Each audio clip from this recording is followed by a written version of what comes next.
It looked like somebody was bent over and had their head in the window of the deer blind.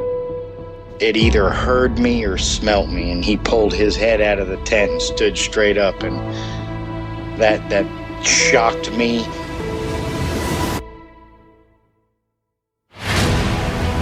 They don't make people that big.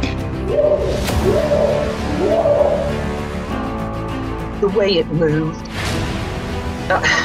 almost as if it was gliding across the beach. I've never seen anything move like that in my life.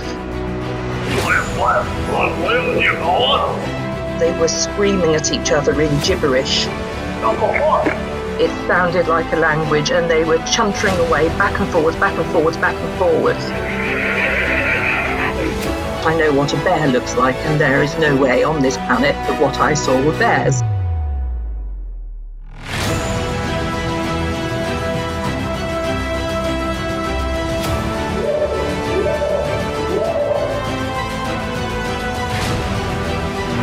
What are you reporting?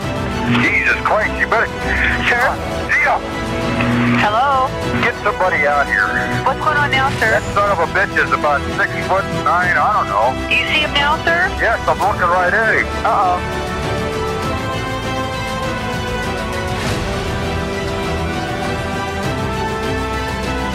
I'm Miriam. And I'm Gwen. And you're listening to Sasquatch Chronicles.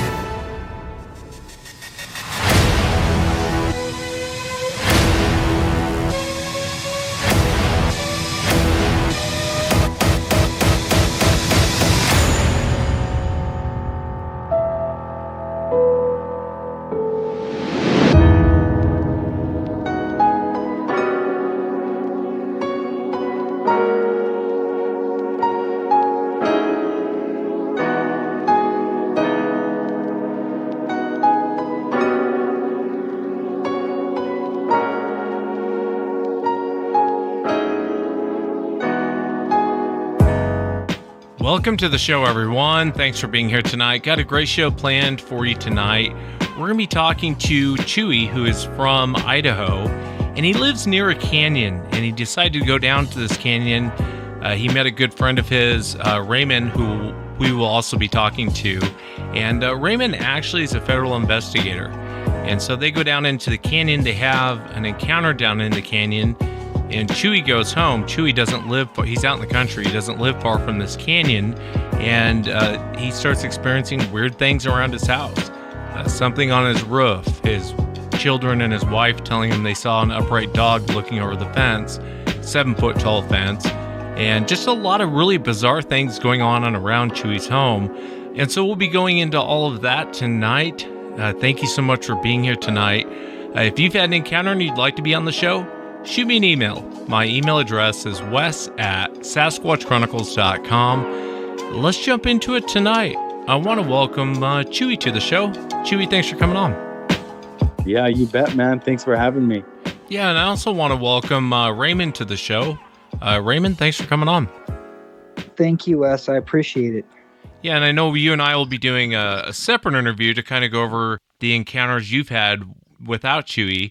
But you guys are both out there in Idaho. And Chuy, I'll start with you. Why don't you tell us how you guys met and kind of walk us into your first encounter?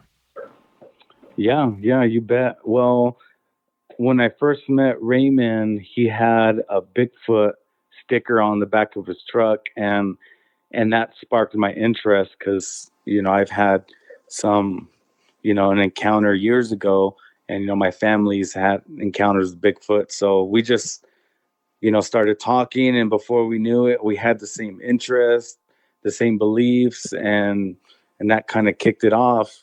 And so what led us to our first adventure was, him telling me he was really like kind of showed me more, like open the window, and I got to see how vast these creatures, cryptids were, and researching all the encounters that happen here in our canyon here in Idaho and Twin Falls. And those of you guys who know the area here in Idaho, it's the city rests on the edge of a giant canyon that's actually deeper than the Grand Canyon. just a massive canyon, and it has break-offs of smaller canyons that run through our whole area.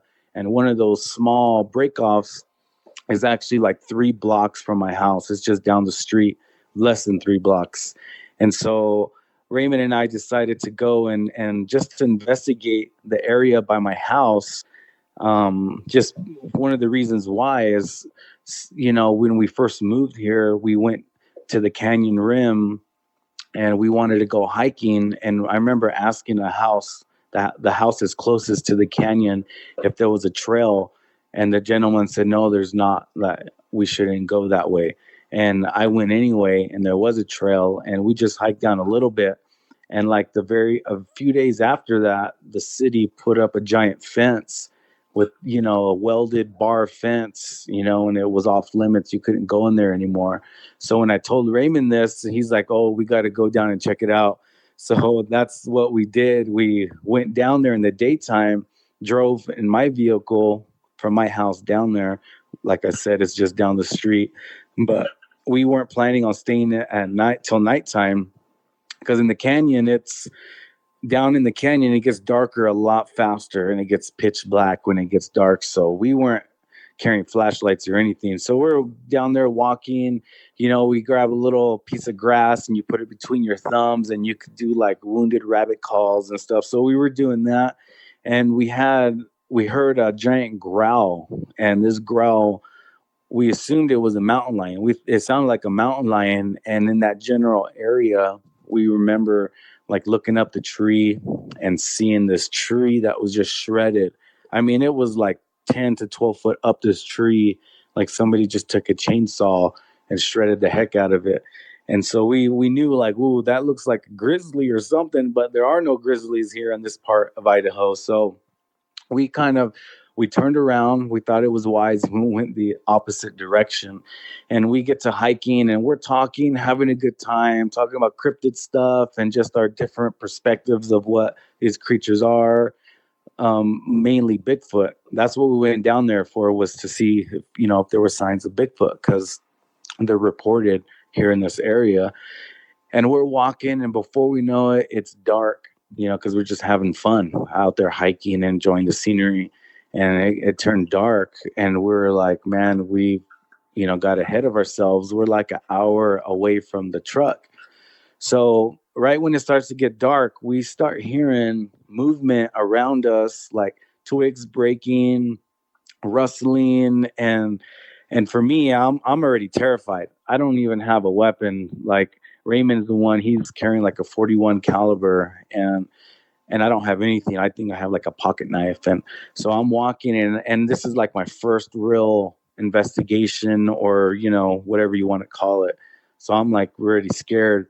And then we start hearing all this movement around us, and it sounds like multiple animals or whatever moving out there in the brush. And we live in the desert area here in Idaho, in the Magic Valley. But in the canyon, if you go down there, it's like a tropical forest. It's crazy. The dense raspberry bushes. There's all kinds of Russian olives. It looks like almost like The Hobbit. So like the Lord of the Rings kind of a feel down there. So it's pretty cool. So we're hearing all that rustling and stuff. And ahead of us, maybe about, maybe 75 feet, 50 feet or so, there's this giant black mass, and it's on 2 legs, and it's like darker than the dark around it. And just so you guys remember, the canyon, it gets dark down there. So this giant mass, I see it, and I'm like, I'm not saying anything. And I'm like, no, this has got to be like a tree or stump or something. And then it runs across a trail on 2 legs, and it just zips by, and my heart just dropped. And again, I didn't say anything. I'm like, my eyes are playing tricks on me. Like, this didn't just happen. And then Raymond confirmed it. He says the creature just passed in front of us on the trail. And so I lost it. I didn't want to be there anymore. I was terrified, because, when somebody confirms your worst fear, you're like, I think I just saw something. Please, Lord, that wasn't it. Right. And then they're like, something's there. Yeah. So we started backing up, and we started walking back the opposite way again, because the truck was the halfway point, and this creature or creatures stayed in the brush, and we could hear it like following us, like paralleling us all the way to where, because the canyon, there's a part of it where it's the trees are covering the trail, so it's like a canopy, and that's where it's the pitch black. And then once the trees stop, the moonlight opens up, and it, like, I remember it didn't come into the light of the moon, it stayed under the canopy of the darkness.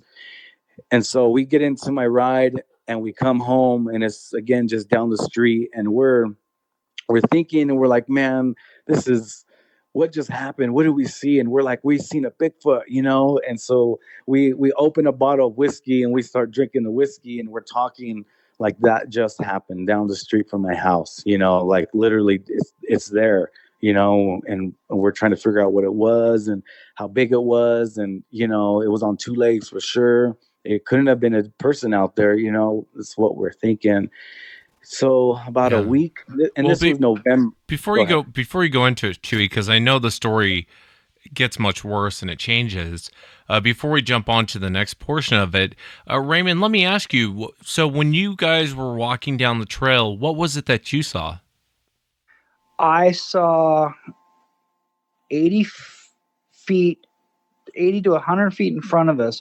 I saw a huge mass run from left to right in 3 strides, and the area that it ran, I went back and I checked the measurement, it was about 30 feet. So it covered 30 feet in 3 strides. If I was to estimate the size of this thing, just the outline, I would say it must have been 400 to 700 pounds. I grew up in the woods. I grew up hunting. I've hunted all sorts of game in the United States, minus bear. I've never shot a bear, but I'm pretty, I grew up on a farm. I'm pretty good at guessing the weight of animals. This thing was huge. And I had a feeling that we were in danger and we were not wanted down there. And that's why I always pray and I always carry a sidearm, a magnum, whether it's a short bolt or a magnum pistol. Yeah, I don't blame you. And before I get back to Chuy, I wanted to ask you, because I'm going to have you on the show, and I know you're from my neck of the woods, so we'll talk about your encounters, but why did you have the feeling like you weren't welcome? Was it just kind of just a gut feeling, or did something? It was that feeling of dread. I don't know how many people have ever felt that, but anytime I've come in contact with a cryptid being, I always had that feeling of dread, like your child's in the hospital and they're not going to recover, or your marriage is on the rocks and it's going to be hard, or you've got an illness that you can't kick. That feeling of dread is what I felt after we heard that scream. We were doing wounded rabbit calls with our thumbs earlier, and we were just, messing around. When we heard that scream growl, which the only thing I could relate it to was a cougar, I started thinking, we need to get out of here. And as we were heading out of the way, we decided to just push our luck a little bit, because we know that if you give these things an advantage, they have more likely to show themselves. Did it make you nervous when it was pacing? I mean, I know Chuy was nervous. I mean, he only had a knife. But did it make you nervous as it was pacing you out? That, and I don't know if you've ever experienced that before, but where you stop, they stop. You move, they move. Yep. We were escorted out. We were not wanted. I think that if they wanted to get us, we would have been had. I just think that we interrupted something down there and they didn't want us around. And so they showed themselves enough to terrify us. And then however they project those feelings where it causes you to be in the most terrible place in your mind that you've ever been, that terror, that dread. And I've developed a discipline where I can pray and I can begin to meditate on the Word of God, because I used to be a minister. I'm still an ordained pastor, but I don't have a church right now.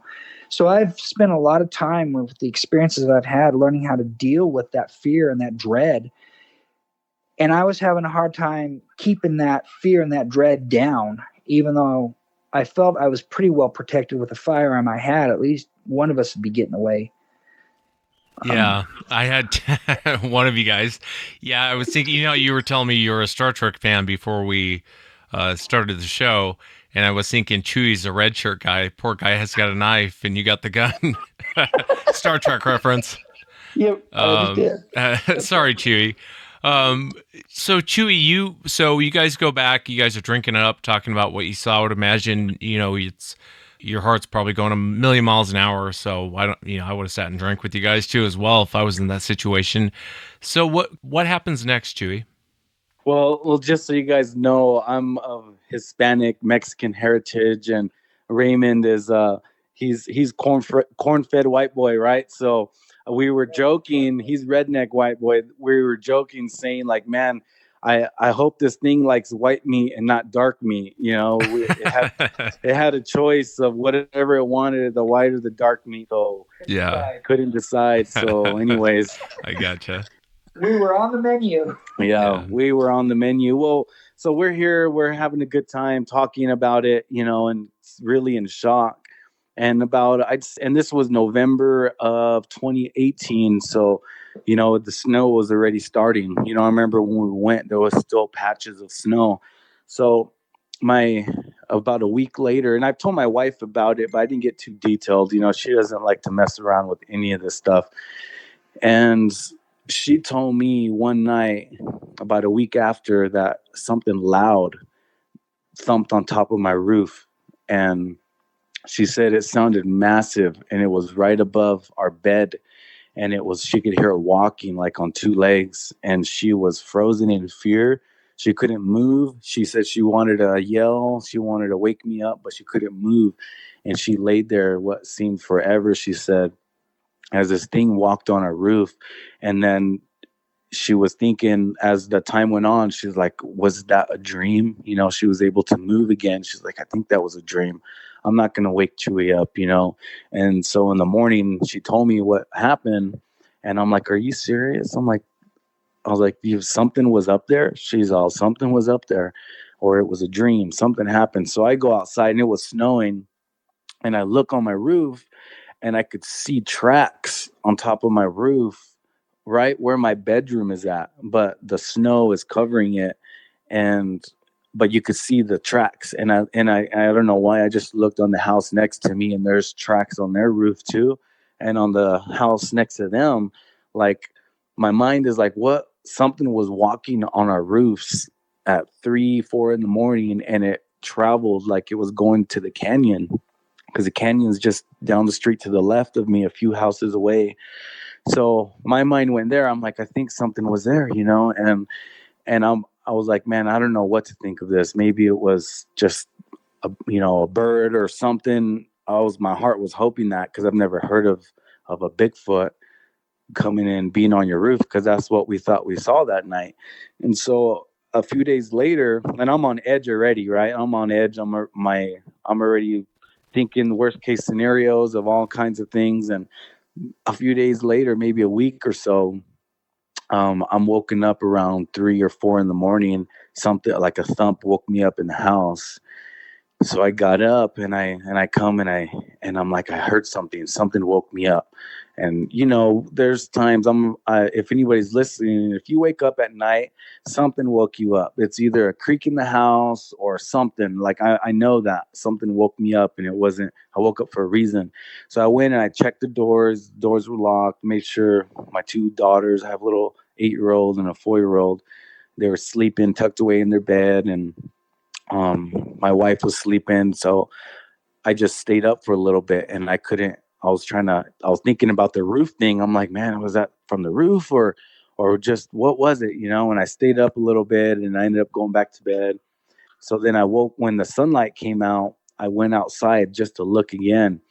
And sure enough, there was fresh tracks out there. It wasn't snowing in the early morning hours.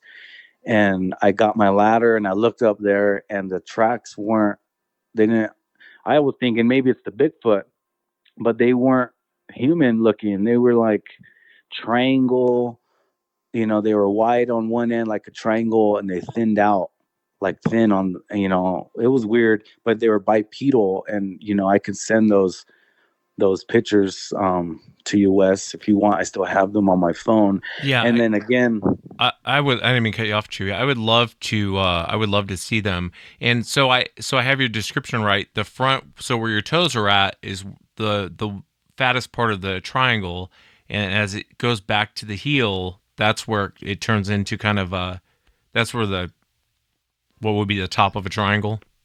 yeah, exactly. That's how it looked. It looked like whatever it was. It had wide feet and then it thinned out. So I didn't know what it was. I've never seen anything like that. And I couldn't get too close to it because, again, I have vaulted ceilings. I have a high house. And so I just couldn't believe that something can get up on my roof and it's that high. I'm like, what the heck's going on? It had to have been a bird or something, And then I looked to the left of me and the house on the side of me has tracks again, the same ones that are on my house. And whatever it was, again, was traveling on our rooftops to the canyon. And so I'm freaking out. And I call Raymond up and I tell him what's happening. And I tell him like, hey, I think a Bigfoot followed me home, man. And it was on top of my roof. He says, maybe it was a juvenile, possibly. He goes, but I think it was a dog man, he says. And that's what kind of opened up the whole world for me. And I'm like, what is that? I didn't even know there were different types of Bigfoot. Yeah. I just seen the patty footage, and I'm like, that's what a Bigfoot is. I had no idea there were different types, and Yeah, I think Raymond's actually right. I've seen that track in Texas, and it was pretty unnerving when I saw it. And the reason why we found the track is what we heard that night. But it didn't look like anything I'd ever seen before. It's bizarre. How big do you think that track was? The size of a man's foot, or? I'd say they looked at least the size of a foot. At least of mine. I'm a size 10. I would say they were at least my size. But it was weird because they were long. It was long. There were long tracks, which was so strange. And I'll send you some more pictures. But anyways, talking with Raymond, he tells me that he was maybe a dog man, and so it opens up the door, and I start researching dog man, and I start hearing lots of encounters of them on top of roofs, traveling on roofs, being spotted on the roofs, following you home, them tracking you, and all these weird coincidences. I'm like, dude, that had to have been what was at my house, a dog man that we saw down there. Maybe it wasn't a Bigfoot we saw. Maybe that giant black mass that made us terrified. It like made us fearful, and maybe that was a dog man that followed me home. And we've had several other things happen around my house since then, where I'm 100% sure it's like some kind of dog man or something weird like that. Tell me what kind of experiences, what happened? Well, I've never I didn't tell my girls really about what happened or about dog man or anything like that. But my daughter would hear tapping on her window. She said it sounded like she thought it was a rock. She's like, it sounded like somebody took a rock and tapped it, because it didn't sound like a finger. It sounded hard. She said she's 8 years old. So I'm thinking I didn't want to freak her out, but my mind is like a nail, like a nail, a finger with a nail or something, tapping late at night, 3, 4 in the morning. And she tells me that, and my wife and our dog, the dog will bark at random times on our ceiling, on certain parts of the wall, like at 2, 3 in the morning that'll go outside, she'll be barking and stuff. And I invested in an alarm system for all my windows. Every window, every door has an alarm in case, because I started researching about them drawing kids out because they're like predatory and stuff. So, and my kids will, anytime a window opens, I'm gonna know about it. But so with that said, my wife is a teacher, and during this whole COVID-19 stuff, she teaches off her computer, and she's outside in the backyard, and we have about a 7, maybe 8 foot vinyl fence that surrounds our property. And she tells me she was on our back porch in the middle of the day doing her work, She said it looked like a German Shepherd head popped up and looked at her in the corner of her eye. And when she turned around to look, she said it was gone. It was there 1 second and it was gone. And so I'm like asking her, like, what did it look like? Like, tell me more. She says it had ears like a Doberman pinscher, but it looked like those black German Shepherds. And I'm like, babe, that fence is 7-8 foot tall. I can't look over even if I jump. And so whatever it was, she said it looked like a dog head, that like some kind of canine that looked at her. And she began to pray because she's a devout Christian woman. She doesn't mess with any of this stuff. She swears that it's something spiritual. She goes, how can it be there 1 second and gone the next? And another thing is, I'm here in my man cave right now as I'm recording this, talking with you, Wes, and I remember my kids screaming in the middle of the daytime. Them coming, I hear them coming in the back door, and so I go out of my man cave and I go inside, like, what's going on? They're like literally on the verge of crying, and they say that somebody or something banged on the fence, and they shook the whole fence, and they thought it was me. They're like, that was you, right, Dad? You went out there and you banged and you shook the whole fence. I'm like, I wasn't out there, guys. I was in here. And so I go, maybe the gate got shut. Maybe Mom shut the gate and it shook the whole vinyl fence. They're like, no, Mom was inside. And so they were convinced that they said it sounded like multiple things around it shaking the fence and pounding it with their fist. And so they screamed. They ran inside. I went and checked it out. There was nothing there. So that was really creepy. And about a month and a half ago, I had to actually call the Fish and Game. On this canyon rim, by my house, there's a beautiful trail, and people go bike riding. You can go on night walks or whatever. It has a slight downhill grade. And so me and my 8-year-old, we go on bike rides often. So we go on this canyon rim, and she's in front of me just because as I'm going downhill, if something happens to her, I will come to her like faster. But if she's behind me, something happens, I have to ride uphill to her or run uphill. So she was in front of me, and we're going, and she's maybe 30 feet. And as we round that corner to get on that trail, there's a German Shepherd pup that lives on one of those houses, and it doesn't have a fence. It's like an open area that leads to the canyon. And the dog is barking, and we never hear it bark. It's never barking. And I didn't think about this until afterwards, but it's barking and barking, looking at this general location. But there's rock chucks, and there's birds and raccoons and all kinds of stuff out there. And right across the street on the other side of the canyon is a livestock commission where they sell beef cattle. But we're going down, and she's 30 feet in front of me, and she gets to this location, and she flies off her bike, rolls off into goat heads. She's got them all stuck in her. She just takes off towards the complete opposite direction. And by the time and she's screaming, it's there. She goes, it's there. She's screaming. And by the time I get there, I just hear the rustling in the bushes, and I see black fur.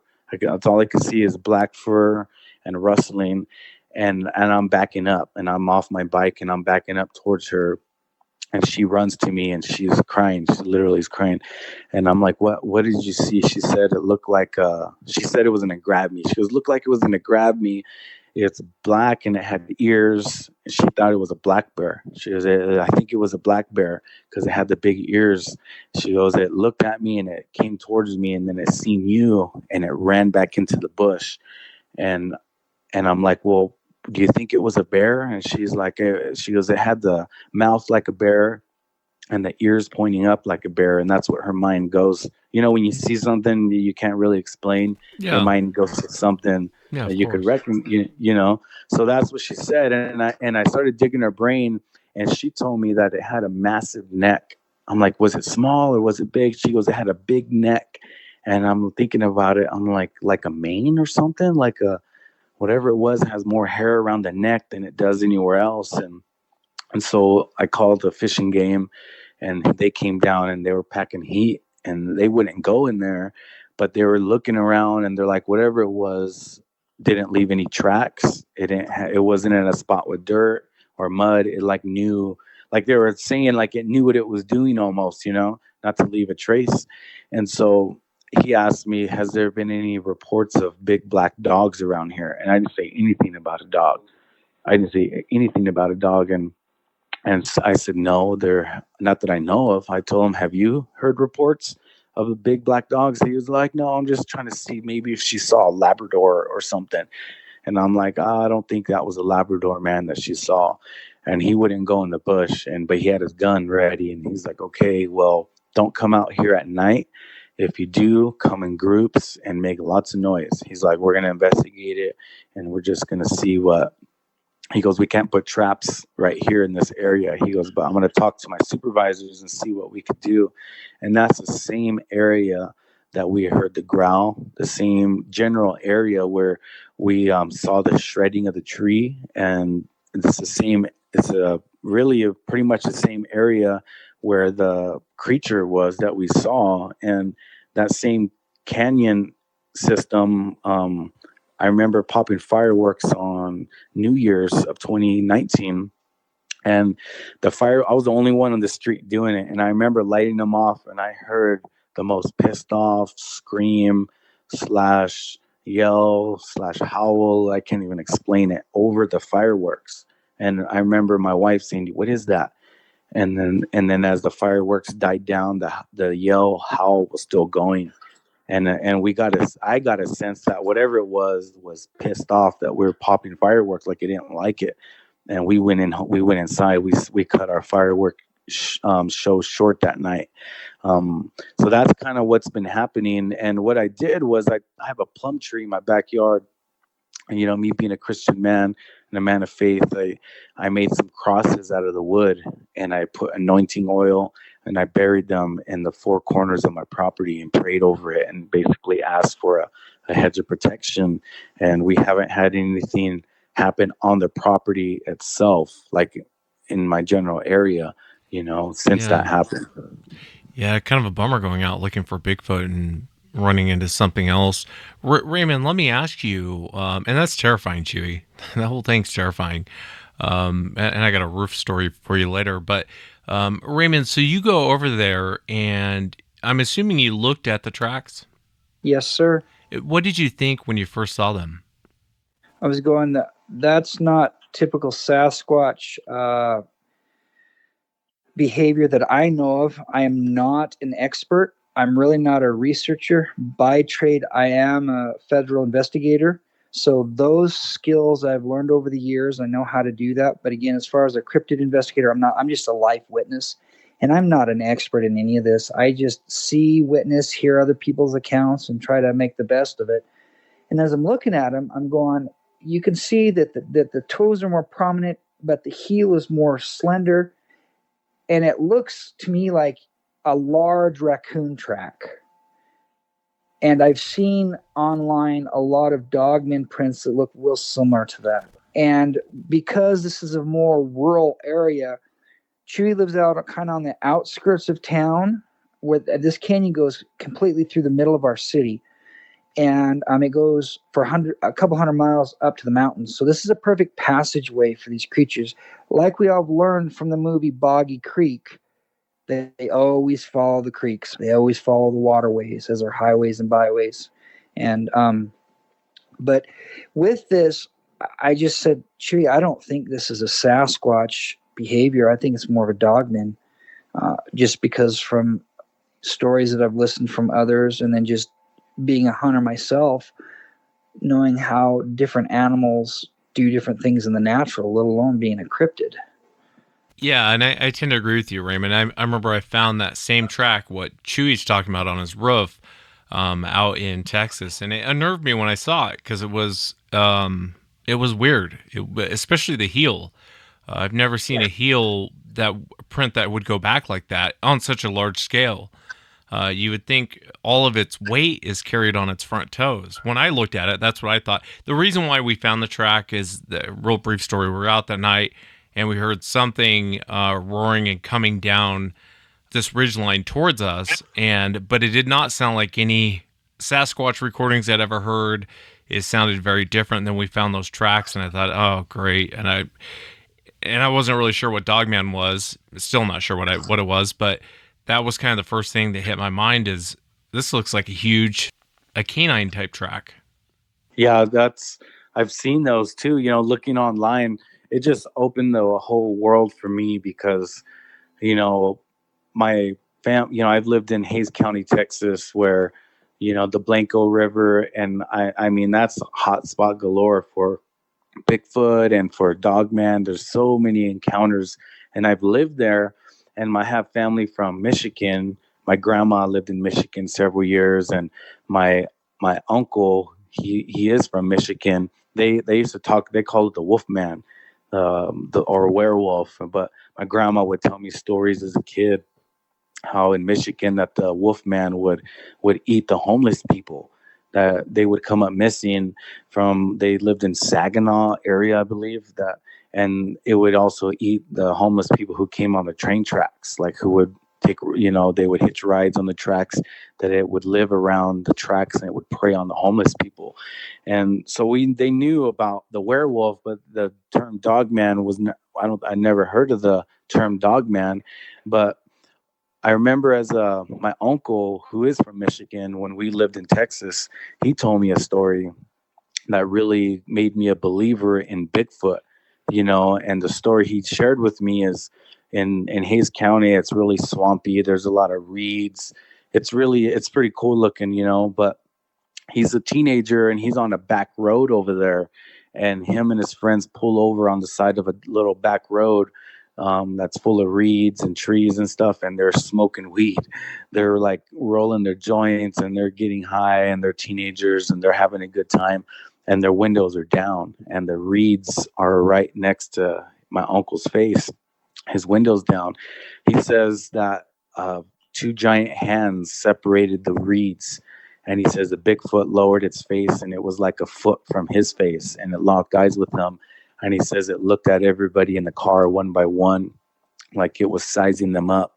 And it looked at them all, and then it just let the reeds go and it walked away. But he says like he was like traumatized from it because it was so close to him. And he said it was the ugliest looking thing he's ever saw in his life. And nobody believed them because they were getting high, and he told me that there. And I was so intrigued. I'm like, I know Bigfoot is real, so I've always been a believer. And I didn't know there was different types though. I had a friend who stayed over at my house, and we're watching a scary movie. And I remember we heard creaking on the patio, and we looked, there was nothing there. And we're like hyped up as kids, like, oh, it's just a scary movie. And then we go back to watching the movie and we heard the creak again. I didn't look. I kept watching the movie, but my friend looked and he screamed bloody murder. And my grandpa comes running out with a shotgun, and he says that a baboon looked through the window, the porch window, and looked at us. He described it as a baboon. My grandpa goes out, turns on the floodlights, has a shotgun. There's woods around us and stuff, and there's nothing out there. And I remember hearing that, and I remember feeling like it was just something that he made up in his mind because we were watching a scary movie to see a baboon look through the window. But now I've heard so many reports of these baboon-looking cryptids, that they don't. It's almost like a different type of Bigfoot or something. But that opened it and I started examining all the stuff in my life, and I'm like, man, what's going on here? What are the odds that I lived in Hays County? My family's from Michigan. I live here by the canyon, which is like the deepest gorge in America. And I'll send you some pictures of the cave systems here. The largest lava cave system in the world is just outside of Twin Falls. People come from all around the world to check it out. And I've gone down there, and you can go and walk down there, but they only let you go to a certain distance, like a half a mile or something underground, and then they block it off, and they don't let you go. But I've heard stories of the caves here in the canyon that will lead to the lava cave system. So it's just a huge system that goes underground and everything. So there's a lot of possibility that these creatures could come from the mountains. I mean, they can travel and come and go as they want, No doubt. You have to keep me up to date. Let me know if anything else happens out there, will you? Oh, I will, absolutely. There's the missing 411. I didn't know anything about this stuff, man, until the dog man came to my house, and then I started researching it. And then I find out an hour and a half from my house is where they filmed the first documentary film of missing 411. Was in Idaho, Idaho Falls, Pocatello area. It's not far from me. So I'm like, so I just, when they say the more you know, the worse off you are. Yeah. You know what I'm saying? Yeah, exactly. Ignorance is bliss. It's true.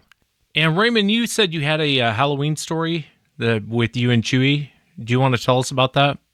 Yeah. I went over to Chuy's house and I said, hey, Chuy, I'm going down to Rock Creek Canyon tonight. I'm going to leave about 10 o'clock and I'm going to probably be back by 2 to 3. And he says, well, what are you doing? I said, I want to go mess with the dogman, the Sasquatch, or anybody that's down there doing weird rituals. And he goes, you're crazy. I want to come. I said, all right, we're going to pick up my son who worked for Fish and Game at the time, and we'll call him Patrick. And so he was doing an intern for the fisheries. And so that gives him a little bit of credibility. And so we go down, and Patrick drives us, and we go down to the ramp that was built to go into the canyon, and it's pitch black. It's 10:30 at night, and it just feels really creepy, and it's dark. And Chuy pulls out his phone and his Bluetooth speaker. And have you ever heard of the Cyrene Call from the Sasquatch, I think, in the Sierra Nevadas? Yeah, are you talking about like the Ohio call? That it sounds like a siren? It's similar to the Ohio Call, yes. And which I've heard other podcasters share that, and they've had other alphas come down and challenge them. It scared the crud out of them. So I'm going, this is a good soundbite to challenge something. And then Chuy started doing some supposed dogman howls. And so we're really pressing our luck. And Patrick's getting scared, and Chuy's going, dude, it's awesome. And the woods come to life. It's like you're oversensitized. It seems like every shadow is a creature behind it. And so we're walking down there, we're going through there. And then as we're headed in the canyon, we're headed kind of southeast. You could hear on the right sound like two creatures that were trailing us, and one on the left. And it sounded like they were just closing in on us. And Patrick's getting scared. Chuy's kind of freaking out. This time I was carrying a 40 Smith & Wesson, and I always have 3 clips on me with those. The types of rounds, I don't remember what they're called, but they're pretty awesome. And so I'm carrying that. We've got a spotlight, and we've got flashlights. And we didn't turn on any spot or flashlights. We wanted our eyes to get used to the darkness so we could see any movement, because once you hit a light, then they know that you know. And so we were always trying to give these things the upper hand, because I found out that if you do that, they're more comfortable coming out. And again, this is crazy. I don't recommend anybody being stupid like this. So we're going down there, and we're hearing things to the left and right of us. We're hearing sounds like humming or low growling. I don't know what it was. And then it kind of just penetrated your chest and just gave you that feeling of flight, that dread sense. And we're not taking the bait. I said, guys, we're not taking the bait. Let's just keep going. And Chuy talked about how a lot of the Russian olives grow like a canopy in there. It's darker under the canopy than in the moonlight. And so I said, let's go in the canopy. Let's just go press our luck. We go in that canopy, and we're hearing these sounds. We're hearing things moving. And all of a sudden, Chuy just hits the spotlight in the bushes, and there's movement, and there was a black mass, and it disappeared because this is thick cover. And as we're walking, I said, all right, let's shut off their lights. And Patrick, he's getting really nervous. He's saying, Dad, I'm getting scared. I'm not scared of anything, but this is scaring me. And it's bringing up other encounters that he had when he was a kid while we were up camping north Idaho. And so we're going. And all of a sudden, there's a creek that runs through there called Rock Creek. Now, as a kid, have you ever picked up a boulder and threw it in the water where you get that kerplunk sound? Yeah, of course. Yeah. Well, all of a sudden, we hear a kerplunk, and we freeze. And I said, everybody stop. And we hit the lights. And I said, did you guys hear that boulder? Now, let me tell you something about the terrain of where we're at. There's no small boulders for you to pick up. I know the area, and so does Chuy, but like the back of our hand, because we're down there all the time. We spend our lunch breaks on Fridays down there talking cryptid and going through the things at daytime. And this boulder had to be either thrown up 80 yards from the cliff canyon or it was carried down. And I couldn't pick this boulder up because later that next weekend, I went back and I think I found the boulder that was thrown in the river. And so we're going, and then I flashed my light over to the right of us, and Patrick starts coming unglued. He starts screaming and wailing and crying that I've never heard a full-grown man do. And then all of a sudden, Chuy starts he says, there it is. We've got our pistols drawn. And I didn't see a thing, but Chuy and Patrick did, and they saw eye shine. And Patrick described this thing as minimum 8 feet tall and at least 600 to 800 pounds because of where he could see it standing. Again, that next weekend, Chuy and I went back and we found a sandbar that it was probably standing on. But when I went back to get a closer look, it was gone and something had gone up and made a trail up through the thick brush. And we're going to, it's time to get out of here. We're like just really freaked out. And I'm thinking for a Halloween special, this was good. But now it gets better. I said, let's go back to the brush where Chuy had found some tracks previous, and they looked like Sasquatch tracks. I think they were close to 16 inches long. There were no toe prints, but where these were found, nobody should have been. And there was a time where Chuy and I were down in there looking around, and all of a sudden we got lost and we got separated. Now this is a small area. It's like getting lost and separated in your backyard. Shouldn't have happened. And there was about a 15, 20-minute time delay from the time that we knew what time it was to the time we found each other again on the trail. It was really weird. So I said, let's go back there and see if we can experience that. And we get back there, and my son looks around, and about I'm not joking, less than 20 yards from me, he's screaming and pointing, and I whip around with my handgun drawn, ready to fire, and there is a 4-point mule deer buck, mature, probably weighed 175 pounds without dressing it out. And its back leg looks like it'd been almost twisted off, and it's just hanging there. And it's coming towards us. And I'm freaking out. I said, guys, we've interrupted a hunt. We are in trouble. We need to get the heck out of here. And so we went around that deer, and we took off, and we could hear things. It sounded like things that were trailing us. And we basically got back up to the rim of the canyon, and we got in my son's car, and we took off. But that was our Halloween special. Yeah, you guys are crazy going back. Why do you keep going back, Raymond? Is it just curiosity? It's curiosity. It's available. I want more answers, and the only way you're going to find answers is either by somebody telling you their experiences or you experience yourself. Because of some of the trauma that I experienced from a child from some of these cryptids, I'm looking for answers. What are these? How do they play in the big overall plan? Why is the government hiding this from us? Why are we not told about these things? If we were told at a young age about Sasquatch in the woods and how to watch out for them, it would not stop your average outdoorsman like myself or Chuy to go out there, because you wouldn't be so traumatized and you know how to deal with these things. Yeah, that's definitely true. Let me ask you, Raymond, and I know I'm going to interview you regarding your own encounters. What do you think that this Dogman thing is? And I'm going to ask you too as well, Chuy, but what do you think, Raymond, that this Dogman creature is that people are seeing? I think it could be several things.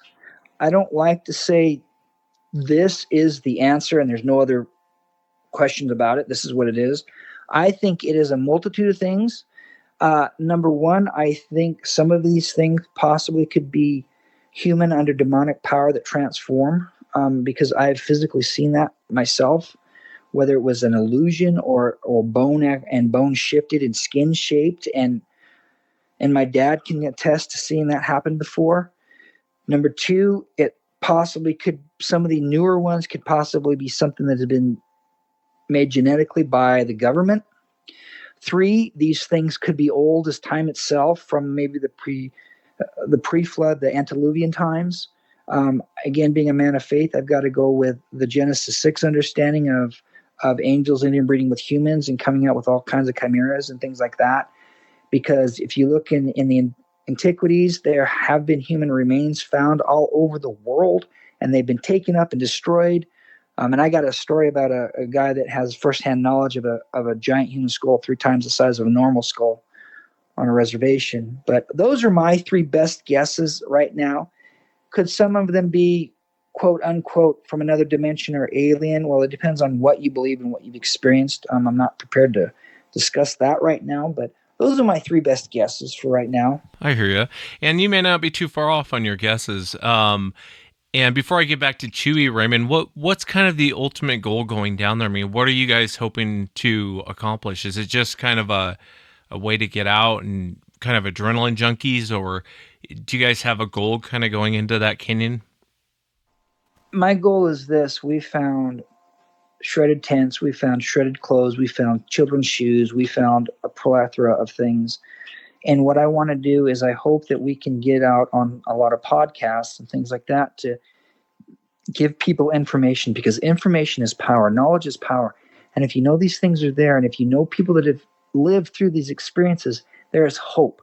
You're not alone, and there are ways to deal with these things. And I want to take back the fear that was put into me when I was a young child. I want to take my life back to a certain extent. After my first Sasquatch encounter, I can never enjoy the woods again. I can't go to the woods and take a nap and not, because every time I go out there, I'm thinking, okay, not today, not today. I do not want to see one today, unless I'm prepared and I'm ready. If I'm deer hunting, I don't want to see one of those stinky things, or dogman. I want them to stay away. Now, if I want to search them out or just look for evidence, I'll go and enjoy it. And I'm starting to have things manifest more and more in the woods. And so again, back to the original question, sorry, I got off on a tangent. I want information to share. And as an investigator, as what I do for a living, I can take the facts and I can put them in a sheet where I can give you the facts of what I've seen and what has happened. And you can draw from your own conclusions and on where you want to stand, and maybe it'll give you some information to fight with so that you're not a victim of these things anymore and you've taken your life back. Yeah, I hear you. Well, tell me about the tents. You and Chuy found campsites down there? Look like they were abandoned? There's no campsites down there. You're not allowed to camp down there. There used to be a huge hobo population. It's not there anymore. I used to go down there and feed and bring water bottles and food for these guys, because I ran a food bank and it was a way to reach out and help my fellow man. I was down there with my wife and my youngest daughter. We were just walking. I own pit bulls. I don't raise them. I own them. I've always loved pit bulls. They've always been a great breed for me. I've taken my little female down there just to exercise her because I'm thinking about turning her into a bird dog. And off the trail on the side in the bushes where, again, there's a canopy, a whole nother world. If you don't penetrate that canopy, you won't see the world underneath the trees. It's like something from Lord of the Rings. I found a tent that somebody had staked, and it had been grabbed and pulled, and the stakes had been pulled out. And then all these items, personal items, were thrown everywhere. And then I found a gun casing from a .380 auto pistol. So I don't know what happened. So I took pictures and I sent them to Chuy.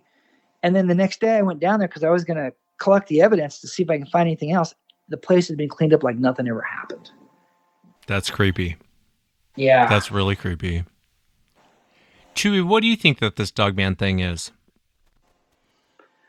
Well,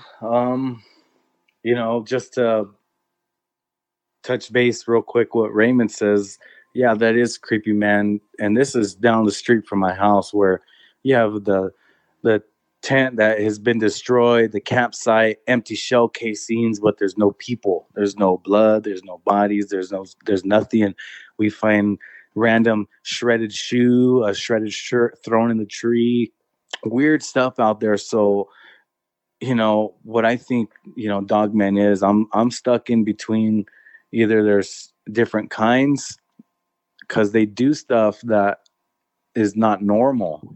They do stuff that seemingly they can appear and disappear really quick, out of nowhere, and they can instill fear into you, and then they follow you home, they harass you, and that's not normal for an animal to do.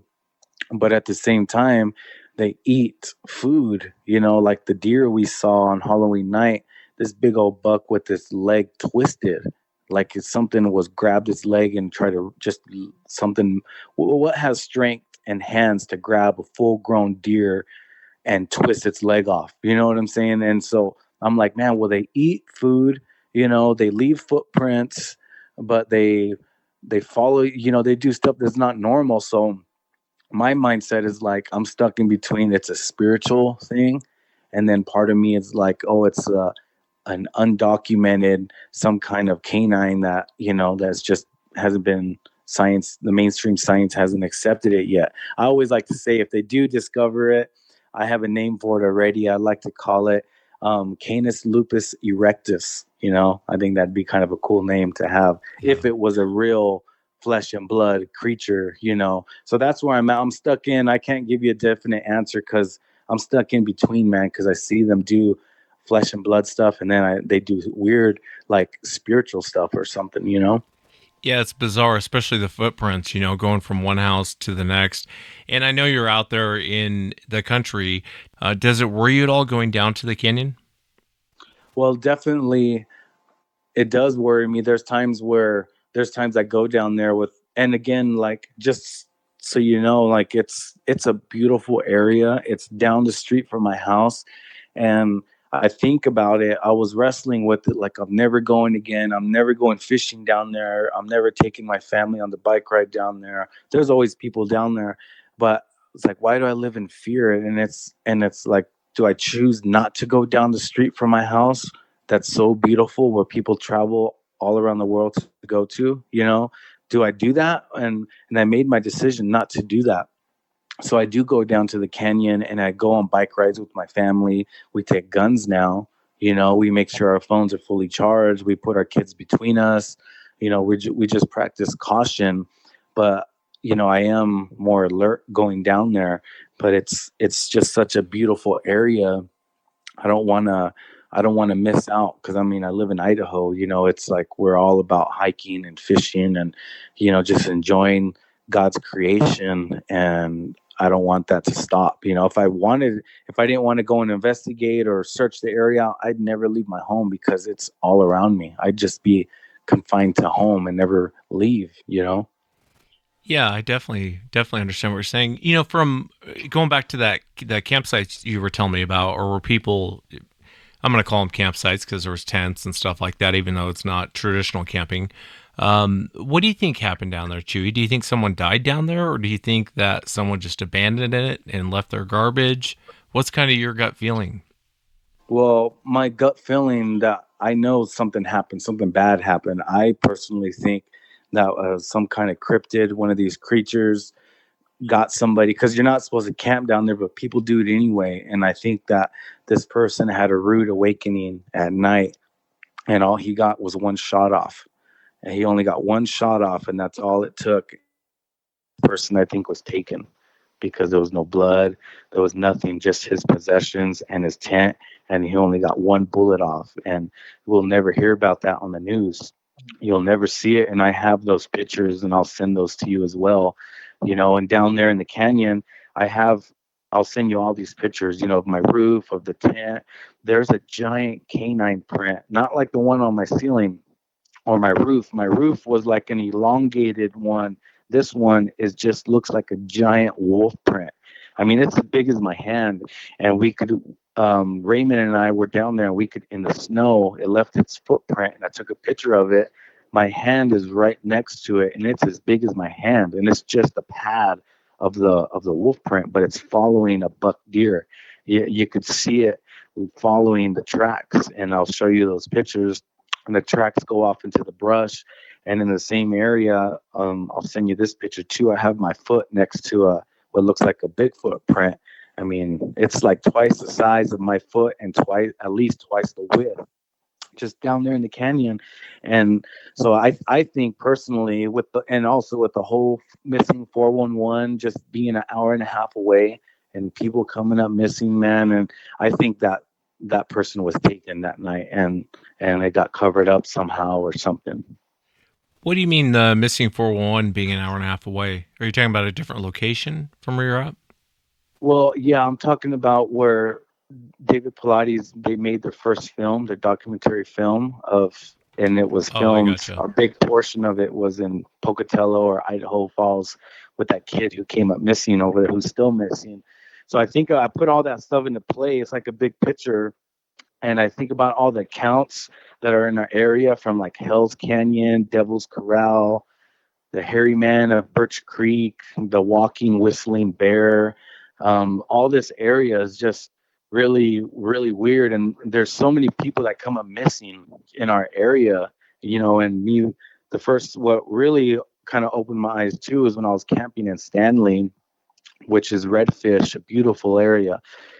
We go down there, and this is the first time I go camping in a tent.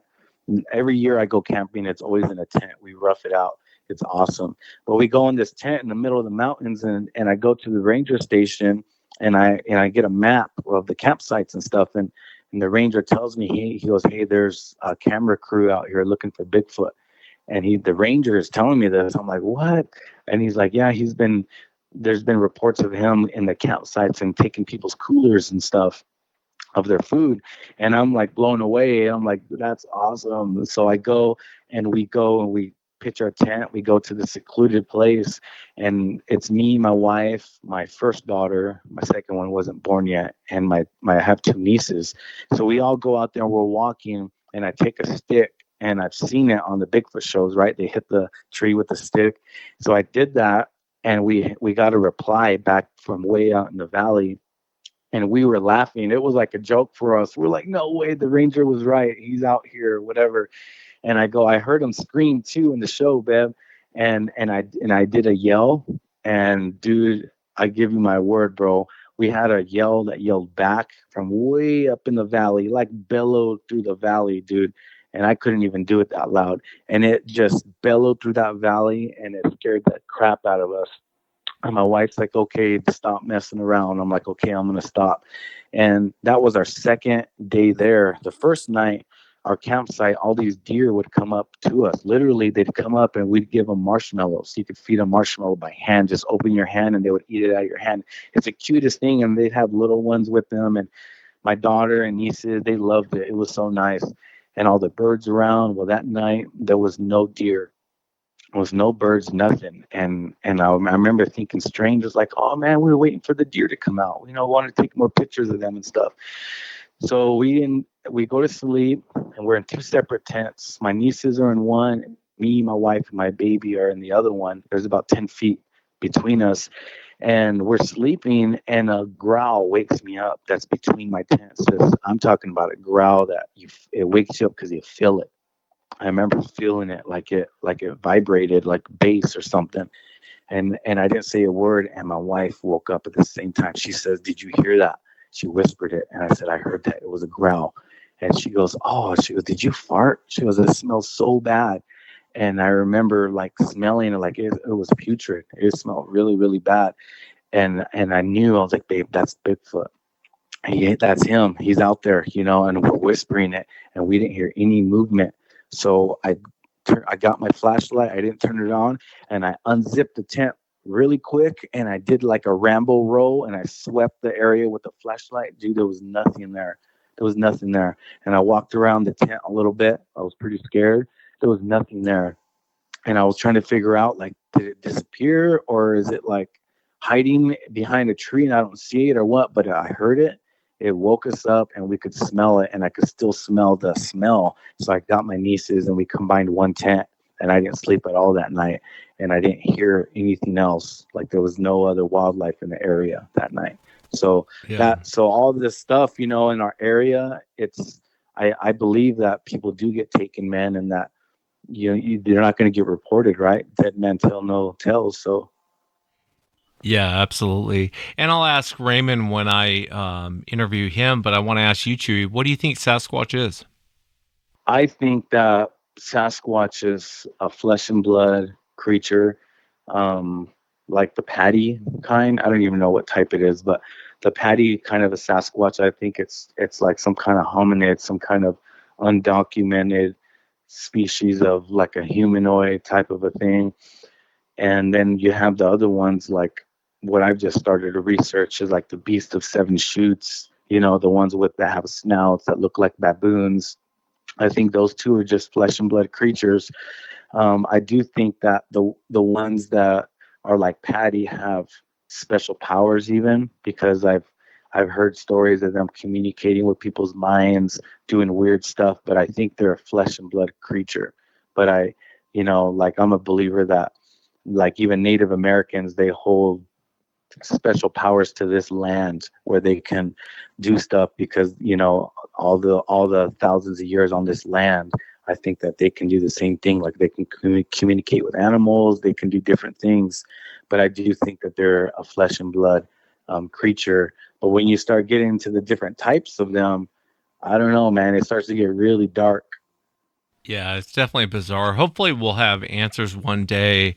And I really appreciate you coming on, but I want to tell you, Chuy, if anything else happens at the house, will you call me? I mean, you have my cell phone number, or shoot me a text. Oh, absolutely, dude. I will call. Like I said, nothing has happened really since I put those crosses and buried them on my property and put anointing oil. But if something happens, absolutely, I got your number. Hey, Yeah. Wes, this is Raymond. Yeah, Raymond. We plan on doing another Halloween special, if you're interested in it. Yeah, absolutely. Yeah. And then we want to start doing some of this stuff. We're trying to find a way to do it live. Can you imagine going into the field like that with that kind of activity live? There's nobody else doing that I know of, and Chuy and I have been trying to figure out a way to do that.